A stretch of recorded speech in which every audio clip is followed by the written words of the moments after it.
Šīs sniegšu nelielu pamācību, kā var būt tagad rudens laikā piefrišināt nopirktos, tie, kas nopirkuši manas šūpiņas. Tad ņemiet, es piemēram iegāju šodien veikalā un atradu nāgu laka Ashati 401, tīrākais burkāniņš.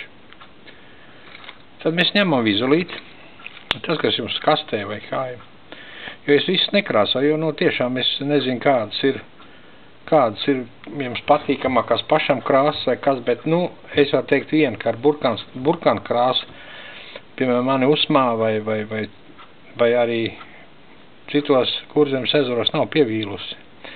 Ņemam vienkārši otiņu,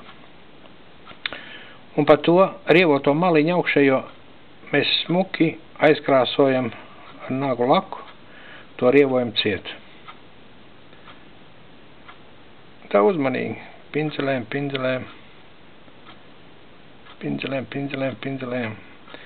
Viņa nebūs tā krāsa pārāk noturīga, bet, ja jums tāds flakoniņš ir, būs patīkam pa vakariem pēc sopas atbraucot, ja viņi ir gadījumā noskrubinājusies tā krāsa, viņu atjaunot. Tad ņemam salvetīti. Bet salvetītē mums ir viena lieta. Lai to virsmu dabūtu labu, tiešām labu, mums salvetē ir kaut kāds taisnas priekšmets jāiecina. Piemēram, es te paņēmu vienu klucīti, uztinu virsū salveti, un tagad šo visu lieko, kas te ir, mēs vienkārši noslaukam nost. Kāpēc to nevar darīt ar roku? Redz, un mums katrā tagad tajā gropītē iekšā palika smuks sarkans burkānu tons. Tā kā zivzvīņi, šit mums vajadzētu vēl palabot. Kāpēc jāliek iekšā salvetē? Nedrīkst salveti tā uzliekt uz pirkstu un noslaucīt. Tāpēc, ka pirksts tomēr ir mīksts, un jūs izslaucīties ārā to visu to krāsu no tām gropītēm ārā. Tā kā man arī šoreiz izdevās, piemēram, kā tagad es no gropēm.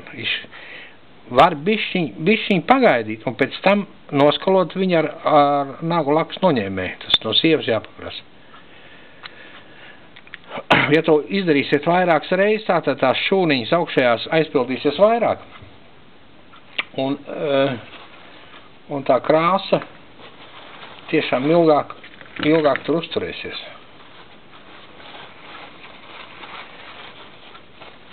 Parādīšu jums šodien vienu vērķi. Praktiski es ne visai tā mīlu rādīt, kā spoles, it kā vajadzētu pareizi remontēt un visu darīt. Bet redzot tos uzbraucienus un jūtot, es jums šodien parādīšu visu, no A līdz Z, kā spoli pareizi izjaukt, kā pārbaudīt gultņus un kā viņu iztīrīt, lai vismaz pāris gadi jums būtu miers.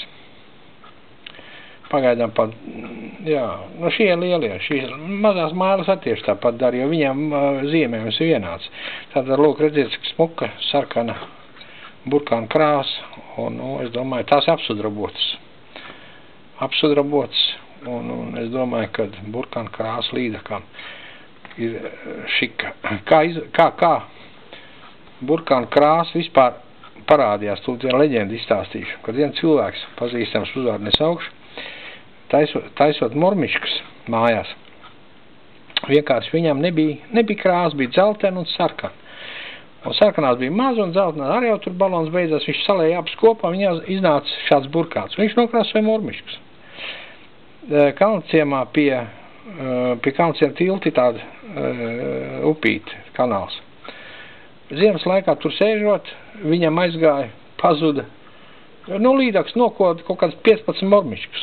Un tikai viņam vienam, jo viss līdāks bija kā traks uz šo burkānu krāsu.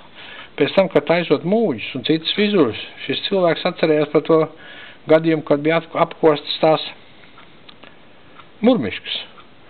Un viņš sāk krāsot savus vizuļus, ko viņš taisīja, burkānu krāsā. Cilvēks man zvana. Tātad burkānu krāsa ir viena no medīgākajām. Pagaidām, paldies par uzmanību. Tālāk otra izmēra mazās mailītes 15 gramīgās. No tām tieši es vienkārši biju savēju zāģis un bišķi pasteidzos. Bet tas netraucē. Mazai mailītei varbūt bišķi uzmanīgāk, jo tā maliņa bišķi ir pa šauru, bet nav pa šauru, bet lūk.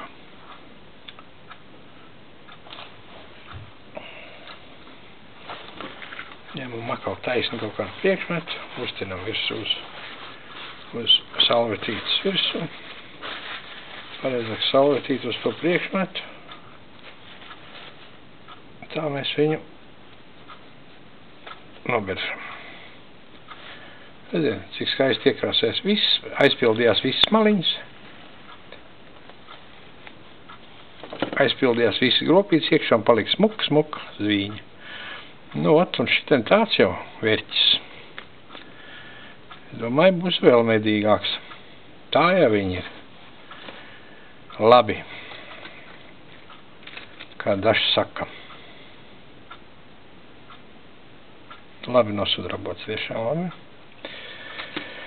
Pa izriem pagaidām viss. Paldies!